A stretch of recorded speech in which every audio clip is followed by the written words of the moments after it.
Students, कैसे आप लोग? बढ़िया।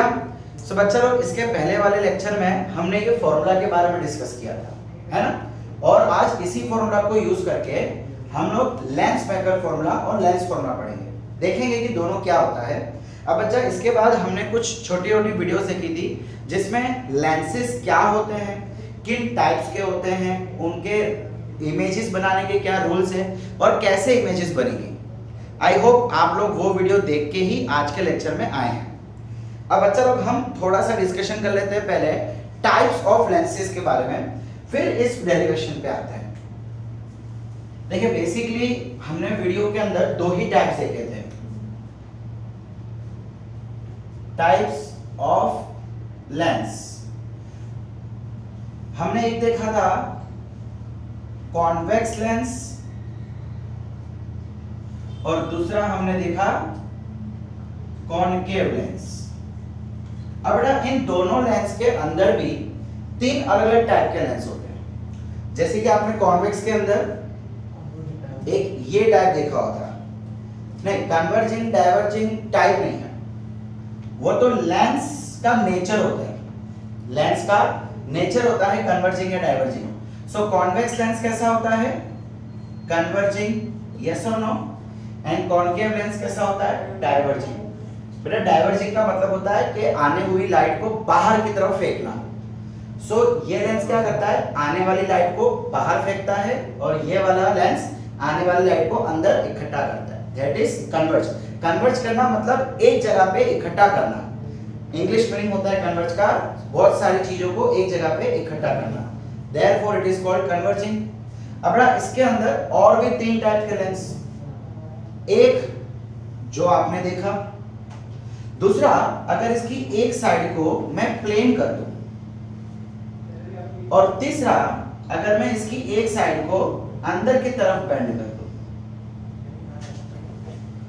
लेंसेज इस तरीके से पाए जाते हैं। अगर आपके स्कूल में अवेलेबल होंगे तो इन तीनों के डिपेंडिंग आपको एक्सपेरिमेंट भी कराए जाएंगे या एटलीस्ट दिखाया जाएगा। ओके। अब बेटा, ये इसको आप जानते हो कॉन्वेक्स लेंस के नाम से, बट एक्चुअली ये होता है इक्विवेलेंस लेंस। क्या कहा जाएगा? Equivalence lens. क्यों? बिकॉज दोनों जगह सेम सरफेस, इसलिए इक्विवेलेंस। अब बेटा, इसका एक सरफेस प्लेन है। बेटा, ये मिरर नहीं है, ये समझ लो कि ट्रांसपेरेंट ग्लास है, बट ऑब्वियसली रिफ्रैक्शन तो यहां से भी होगा। अगर कोई लाइट आएगी तो ये मीडियम अलग है, अंदर का मीडियम अलग है, बाहर का मीडियम अलग है, और ये सरफेस है, ये सरफेस प्लेन है, तो इसका नाम हो जाएगा प्लेनो कॉन्वेक्स लेंस। समझ आ रहा है? नाम कैसे दिया जाएगा? Plano convex lens. अब जरा इसको देखो बेटा, ये पहली वाली सरफेस कॉनकेव है, देखो पहली वाली गुफा बनाई, गुफा, और दूसरी वाली आउटर साइड है। सो इसका नाम पड़ जाएगा कॉनकेवो।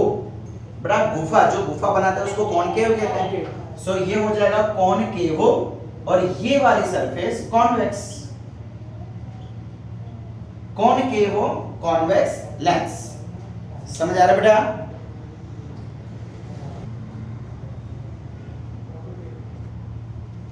ओके। सिमिलर यही तीन चीज हमको यहां भी देखने को मिलती है।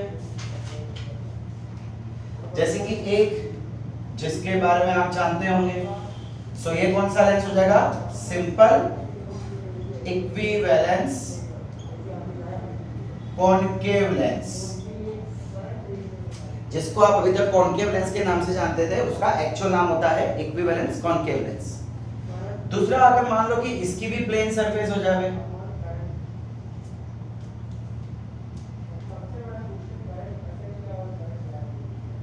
ये देखो, एक ये अंदर की तरफ है और एक ये प्लेन है, तो इसको हम क्या बोल देंगे?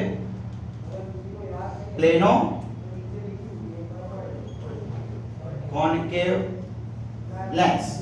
और तीसरा कुछ ऐसा ही जिसमें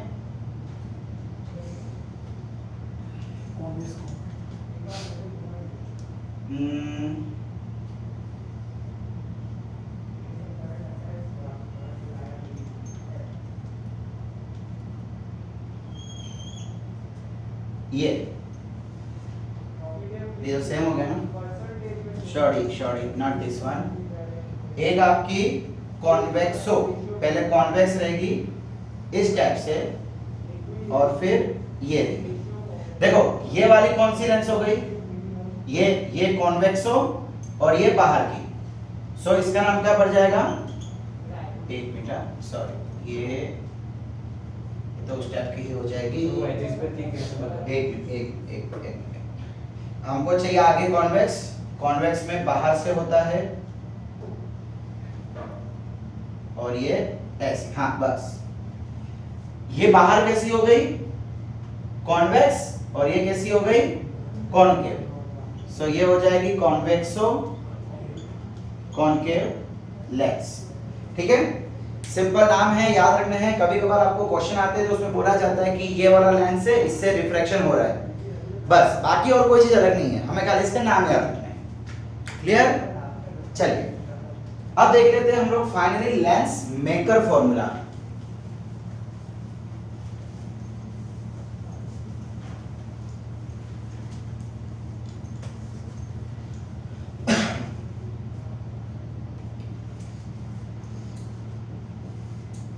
लेंस मेकर फॉर्मूला। अब बेटा जब किसी कारीगर को, वर्कर को लेंस बनाना है, सो लेंस बनाने के लिए उसको फोकल लेंथ एडजस्ट करनी पड़ती है और वो फोकल लेंथ एडजस्ट होती है रेडियस की मदद से। मतलब ऑब्जेक्ट कहां पे रखना है, इमेज कहां पे बननी चाहिए, ये सब पैरामीटर्स देखते हुए लेंस प्रिपेयर किया जाता है। तो लेंस प्रिपेयर करते समय कौन सी फॉर्मूला इस्तेमाल की जाती है उसको हम कहते हैं लेंस मेकर फॉर्मूला। चलिए काम करते हैं, हम कॉन्वेक्स लेंस के लिए एक डेरिवेशन देखते हैं। जो डेरिवेशन यहां पे आएगा वो कॉन्वेक्स और कॉनकेव दोनों के लिए एलिजिबल होगा, दोनों के लिए वैलिड है।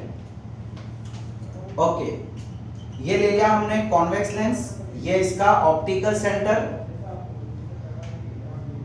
अब हम क्या करते हैं, कोई एक ऑब्जेक्ट को यहां रख लेते हैं। ठीक है, पॉइंट ऑब्जेक्ट ले लिया हमने। ओ ये पहले यहां पे जाएगा इंसिडेंट लाइट, थोड़ा यहां पे कुछ रिफ्रैक्शन होगा, यस और नो। चलिए पहले इसको मैं सरफेस 1 बोल देता हूं और इसको सरफेस 2 बोल देता हूं। अब इसके कारण कहीं ना कहीं इमेज बनेगी। वो इमेज कहां बनेगी, कैसे बनेगी, मैं इसकी रेडियस r1 ले लेता हूं और ये वाले सरफेस की रेडियस r2 ले लेता हूं। ठीक है, ये सरफेस की रेडियस r1, ये सरफेस की रेडियस r2। हो सकता है r1 r2 सेम हो सकता है r1 r2 अलग भी हो।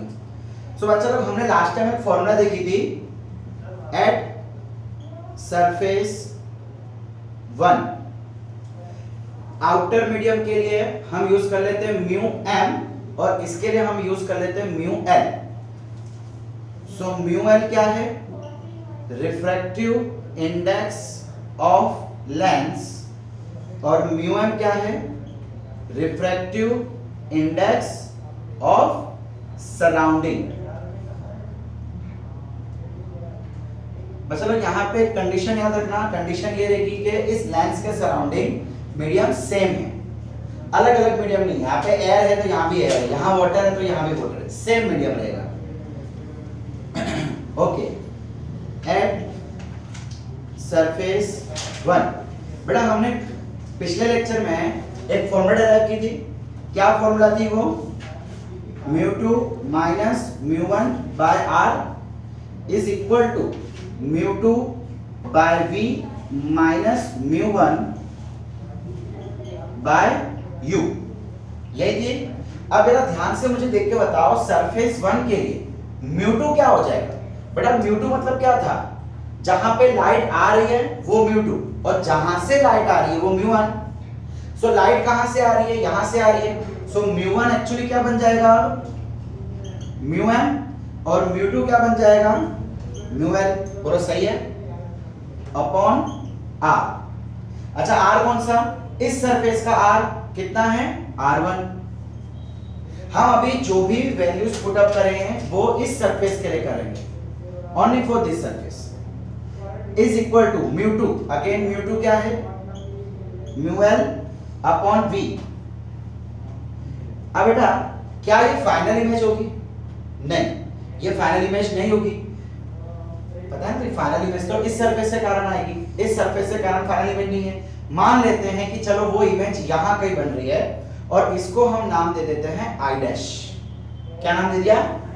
और यहां से यहां तक के डिस्टेंस को हम ले लेते हैं वी डैश। ये जो इमेज बनी इसके कारण उसका डिस्टेंस कितना ले लिया? We dash. सो यहां पे हम यूज कर लेते हैं V dash. Minus mu one मतलब क्या है? मीडियम अपॉन ये डिस्टेंस, ये ऑब्जेक्ट वाला u। सो इधर u का u ही रखते हैं। यहां तक क्लियर चीज है? इसको दे देते हैं number 1।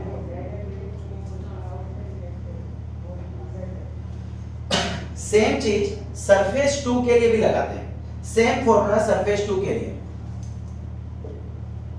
For surface 2 μ2 minus μ1 by r is equal to μ2 minus μ1, इधर v इधर u। ओके, अब इस सरफेस के लिए बच्चा ध्यान से देखना है। मैं बोल दूंगा चलो ये रिफ्रैक्ट होके यहां कहीं आ गई, ये मेरी फाइनल इमेज बन रही है एंड ये फाइनल इमेज डिस्टेंस है। ओके, सो μ2 इस बार बेटा लाइट कहां जा रही है? इस बार लाइट बाहर जा रही है, इधर मीडियम की तरफ। सो ये मेरा μ2 हो जाएगा। μ1 लाइट कहां से आ रही है? लेंस के अंदर से। सो μ1 कितना हो जाएगा? μl। समझ आ रहा है? μ1 मतलब जहां से लाइट आ रही है। सो लाइट कहां से आ रही है? लेंस में से, यानी कि μl इस बार 1 हो गया। अपॉन r कितना होगा बेटा? ये सरफेस का रेडियस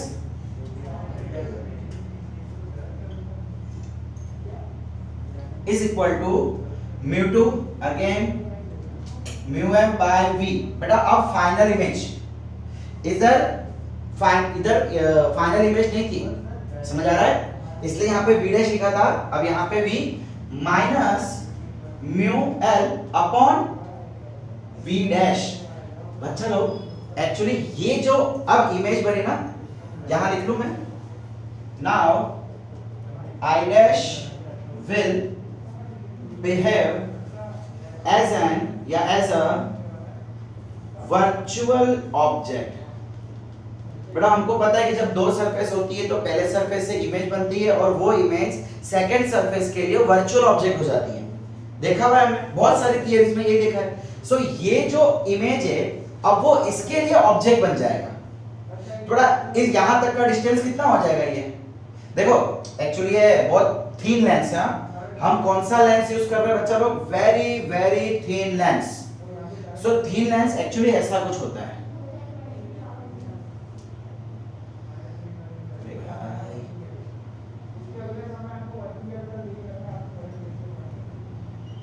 ये तो यहां से ये डिस्टेंस या ये डिस्टेंस कुछ मैटर नहीं करता। क्यों? बिकॉज हम थीन लेंस यूज कर रहे हैं इसीलिए। बेटा आपके सिलेबस में small curvature, small aperture, paraxial rays and lens जो यूज किए जा रहे हैं वो सारे के सारे थीन लेंस है। Getting what I am saying? इसीलिए ये डिस्टेंस और ये डिस्टेंस अप्रोक्सीमेटली सेम होगा। सो हम क्या ले सकते हैं यहाँ पे? u is equal to v dash. समझ आ रहा है हमने क्यों ऑब्जेक्ट डिस्टेंस की जगह पे हमने v डैश लिखा?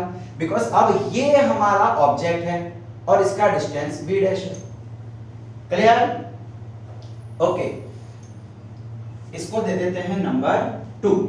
अब अच्छा इस 1 और इस 2 को ऐड कर देते हैं। Simply adding 1 and 2, LHS add. So μl minus μm by r1 plus μm minus μl by r2। बोलो सही है? LHS को ऐड कर दिया। अब RHS को ऐड करते हैं। बच्चा जरा ध्यान से देखो, μl minus v dash minus μl minus v dash, तो ये तो पूरा टर्म कट हो जाएगा, है ना? हम इसको और इसको ऐड कर रहे हैं। सो ये पॉजिटिव और वही यहाँ पे नेगेटिव, तो कट हो जाएगा। बचेगा क्या? ये positive μm by v minus μm by v, sorry u minus μm by U. बोलो सही है? यहां तक कोई प्रॉब्लम? ओके, अब क्या करें? बड़े देखो जरा ध्यान से देखो, इधर mu L minus mu M है और इधर mu M minus mu L, खाली फर्क साइन का है।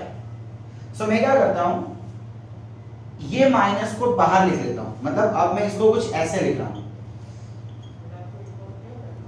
ये as it is minus mu L minus mu M.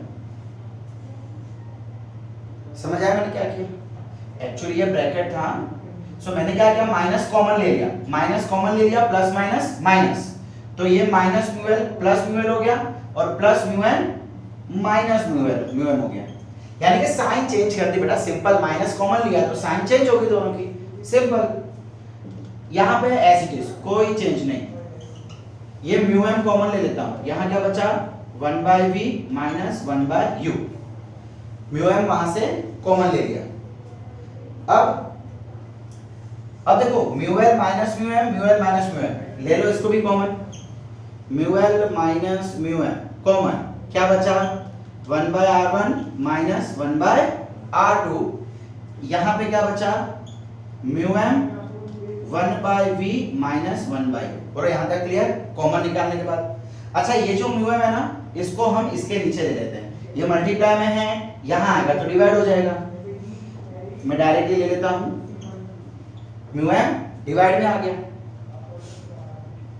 अब यहां पे दिख रहा है नीचे, थोड़ा नीचे हो जा, हाँ अब दिखेगा।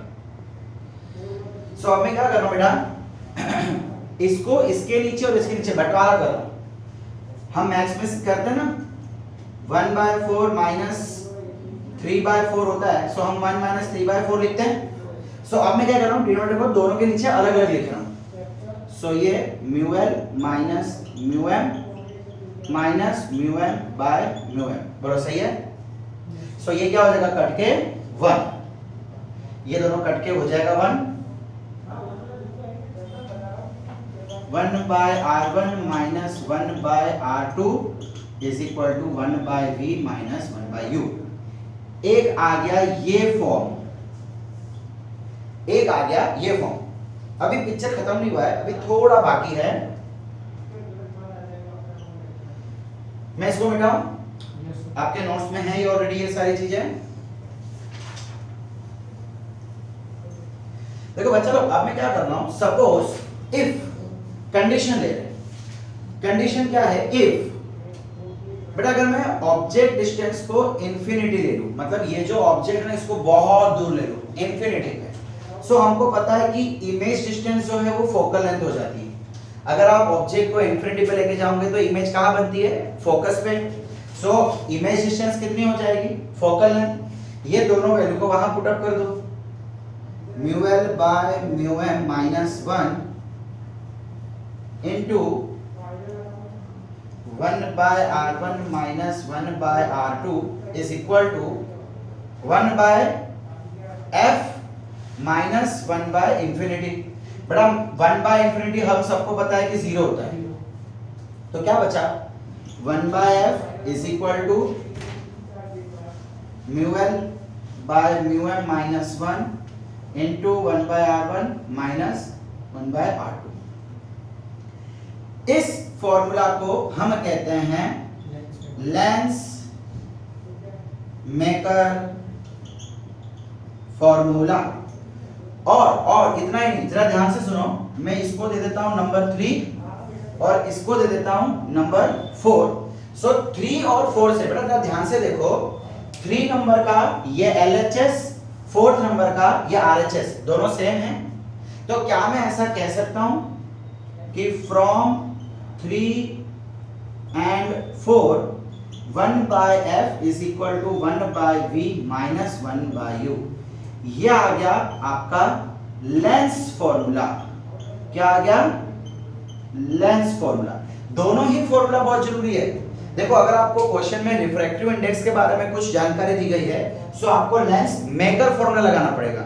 अगर रिफ्रैक्टिव इंडेक्स के बारे में जानकारी नहीं दी हुई है तो आपको लेंस फॉर्मूला लगाना पड़ेगा। और इसी लेंस फॉर्मूला को हम थिन लेंस फॉर्मूला भी कहते हैं। क्यों? बिकॉज हम जो लेंस यहाँ पे इस्तेमाल कर रहे हैं डेरिवेशन के लिए वो कैसा है, बहुत ही पतला सा लेंस है, इसीलिए इसको हम थिन लेंस फॉर्मूला भी कहते हैं। और ये डेरिवेशन आपके बोर्ड एग्जाम के लिए बहुत जरूरी है, ये कट भी नहीं है और आपके एग्जाम में पूछने के बहुत चांस है। एंड यस, ये वाली फॉर्मूला आपके जेडब्ल्यू नीट के लिए भी बहुत फायदेकारक है। ठीक है, कितने मार्क्स का आता है? सो स्टूडेंट्स, आज जो सीखा उसकी डिपेंडिंग चलिए कुछ क्वेश्चन देख लेते हैं आप। पहला क्वेश्चन है, सब अपनी नोट्स बंद रखेंगे, ईमानदारी से यहाँ पे खुद पहले सॉल्व करेंगे, फिर मेरा वीडियो आगे कंटिन्यू करेंगे। अब बाई कॉन्वेक्स लेंस, बेटा जो इक्विवेलेंस लेंस देखा था ना, उसी को बाई कॉन्वेक्स भी कहा जाता है। ठीक है, अब by convex lens has R1 equal to R2 equal to 10 centimeter and refractive index of material of lens is 3/2. Find the focal length of lens in air. Surrounding medium same होना चाहिए, तो हमको बोल दिया सराउंडिंग मीडियम एयर है। चलिए अपने आप से पहले आंसर फाइंड कीजिए, क्या क्या दिया हुआ है खाली मैं वो बता देता हूं आपको। देखो यहाँ पे आपको R1 और R2 दोनों की वैल्यू देके रखी है 10 centimetre. Refractive index of material of lens, lens का रिफ्रैक्टिव इंडेक्स यानी म्यू एल कितना देके रखा है 3/2। फाइंड द फोकल लेंथ, हमको फोकल लेंथ यूज करनी है। तो बच्चा मैंने आपको कहा था कि अगर रिफ्रैक्टिव इंडेक्स की जानकारी दी है और इमेज डिस्टेंस और ऑब्जेक्ट डिस्टेंस फिलहाल आपको पता नहीं है, देखो यहाँ पे ये नहीं बोला हुआ है कि ऑब्जेक्ट का है इमेज का है। अगर ऑब्जेक्ट इमेज डिस्टेंस दिया जाता ना तो मैं लेंस फॉर्मूला लगा लेता और फोकल लेंथ डायरेक्ट फाइंड कर लेता, बट यहाँ पे ऐसा है नहीं। सो कौन सी फॉर्मूला लगेगी, लेंस मेकर फॉर्मूला। चलिए फॉर्मूला क्या है लेंस मेकर का, 1/f is equal to mu m by mu l minus 1 by r2 minus 1 by r1। Values आपके सामने सारी की सारी है। mu m, बच्चा mu m तो है ही नहीं, अब क्या करेंगे, बच्चा क्या बोला हुआ है एयर, और एयर के लिए रिफ्रैक्टिव इंडेक्स क्या होती है 1। चलो वैल्यू पुट करो, आंसर बताओ। तो देखिए बच्चा लोग सारी वैल्यूज यहाँ पे पुट कर रहे हैं। म्यू एल कितना है 3/2 upon 1 minus 1 by R1 10 minus 1/10। बच्चा लोग जरा ध्यान से देखो, हमको बाई कॉन्वेक्स बोला हुआ है। बाई कॉन्वेक्स का मतलब ये है, ये इसकी रेडियस R1, इसकी रेडियस R2। अब बच्चा ऑब्जेक्ट हमने यहां रखा हुआ है, ये जा रहा है इधर, इंसिडेंट लाइट के डायरेक्शन में जो डायरेक्शन लोगे वो प्लस और इसके ऑपोजिट में जो लोगे वो माइनस, यानी R2 आपको माइनस लेके यहां पे रखना है। सो R2 कितना हो जाएगा R1 plus 10 and R2 minus 10 centimetre. Okay, so इधर से हो जाएगा 3/2, देखो ये 2 नीचे आ जाएगा, 3/2 minus 1 into 1/10 minus minus plus 1/10। LCM ले लो, 3 minus 2 1/2 into यहाँ पे क्या हो जाएगा 2/10, ये कट।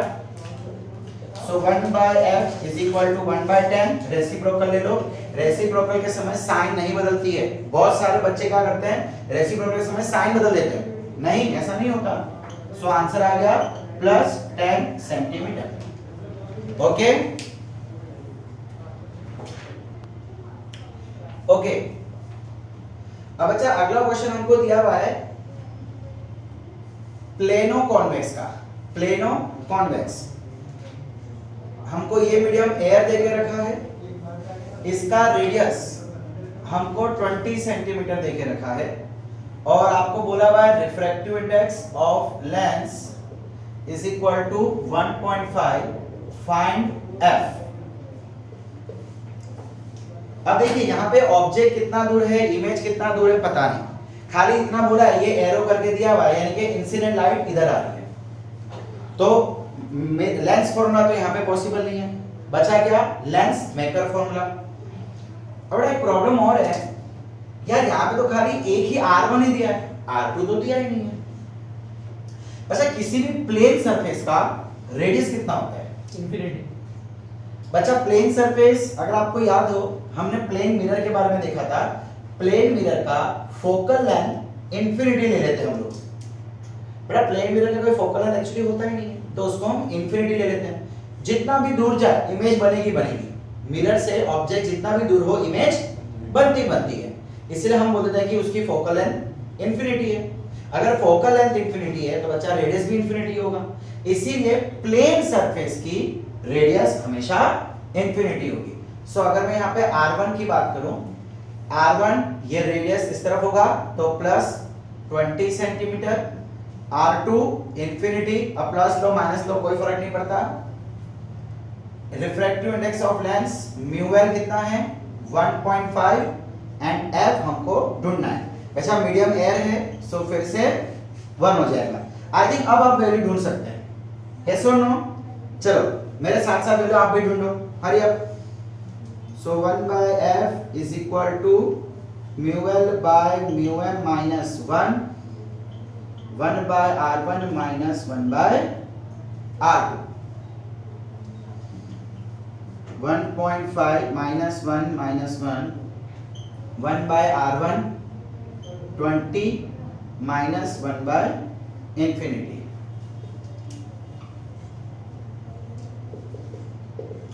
इसको सॉल्व करने पे यहाँ पे आंसर आएगा 0.5 इंटू 1 बाय इंफिनिटी 0, सो इधर क्या बचा 1 बाय 20। चलो 0.5 की जगह पे हम 10 ले लेते हैं, सो यहाँ पे क्या हो जाएगा f is equal to 200 by 5, f is equal to plus 40 centimetre.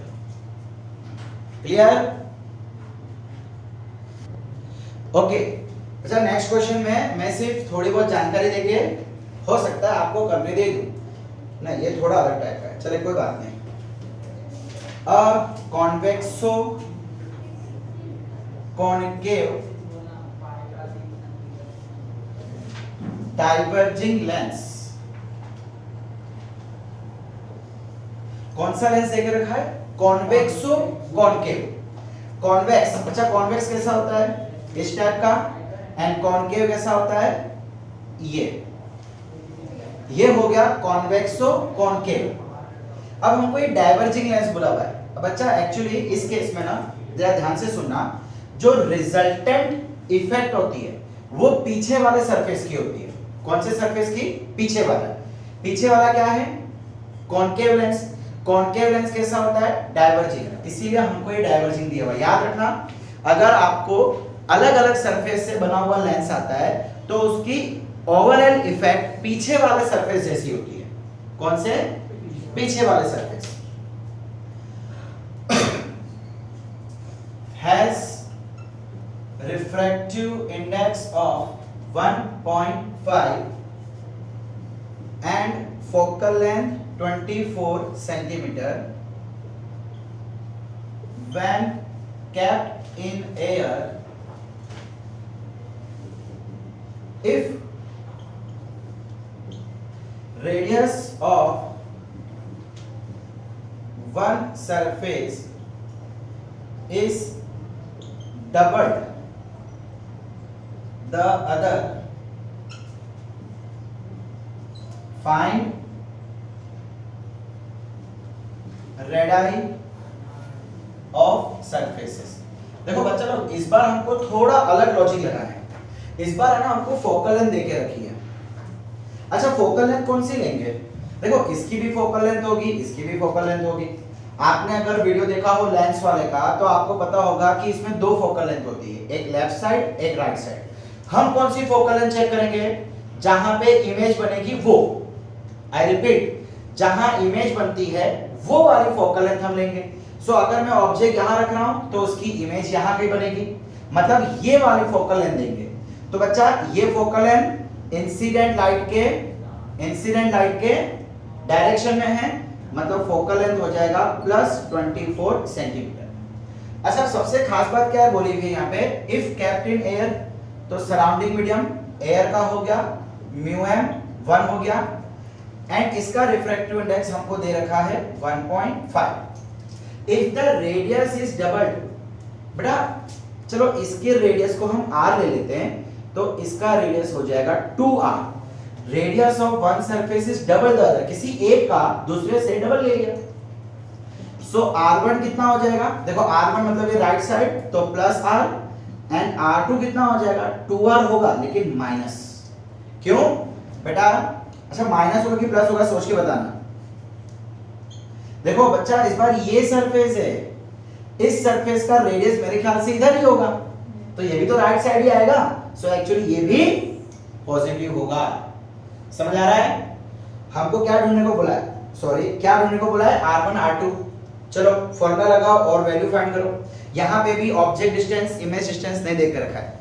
देखो बच्चा लोग वो बहुत सिंपल क्वेश्चन है, मैं वो नहीं करा रहा हूँ। ऑब्जेक्ट डिस्टेंस इमेज डिस्टेंस अगर दिया जाता है सो डायरेक्टली फोकल लेंथ मिलता है, या फोकल लेंथ दिया जाता है तो ऑब्जेक्ट या इमेज मिल सकता है। सो वैसे सिंपल क्वेश्चन हम नहीं कर रहे। सो फॉर्मूला क्या लगेगी, 1/f is equal to μl by μm minus 1/r1 minus 1/r2। चले फटाफट वैल्यू फाइंड करो, मुझे बताओ क्या आएगी वैल्यू r1 r2 की। चलिए आई होप आपका आंसर आ गया होगा, जिसका आंसर 6 और 12 है बिल्कुल सही है। सो वैल्यू पुट करें, ये दिया है 1.5 अपॉन 1 माइनस 1/r1 कितना है r माइनस 2r। सो यहां से हो जाएगा 0.5, बेटा यहां पे एलसीएम लेंगे, 2 into 2 2 minus 1 1/2r। क्या मैं इसको 5/10 लिख सकता हूं, 5/10 into, ओके फोकल लेंथ कितनी देके रखी बच्चा 1/24।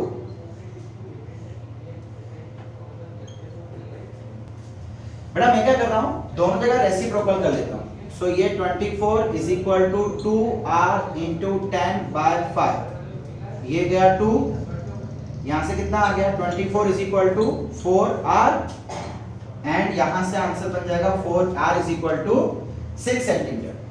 सो r1 कितना आ गया 6, r2 कितना आ जाएगा 6 2 12 सेंटीमीटर, एंड दोनों ही आंसर हमारे प्लस में आए। अब बच्चा अगर आप नोट्स में देखेंगे तो नोट्स में दोनों वैल्यू नेगेटिव में लिखी हुई है, क्यों, बिकॉज इसको हमने उल्टा लिया है।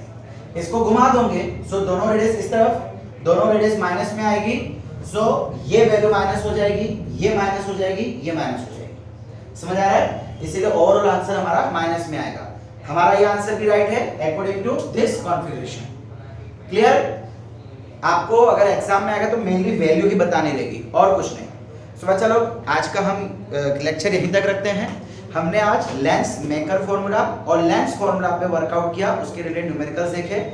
आगे और भी न्यूमेरिकल्स आपके साथ शेयर किए हुए हैं नोट्स में, वो सारे सॉल्व करने हैं, प्रैक्टिस करने हैं अच्छे से। ओके बच्चा लोग, पढ़ते रहिए, एंजॉय करते रहिए। Thank you.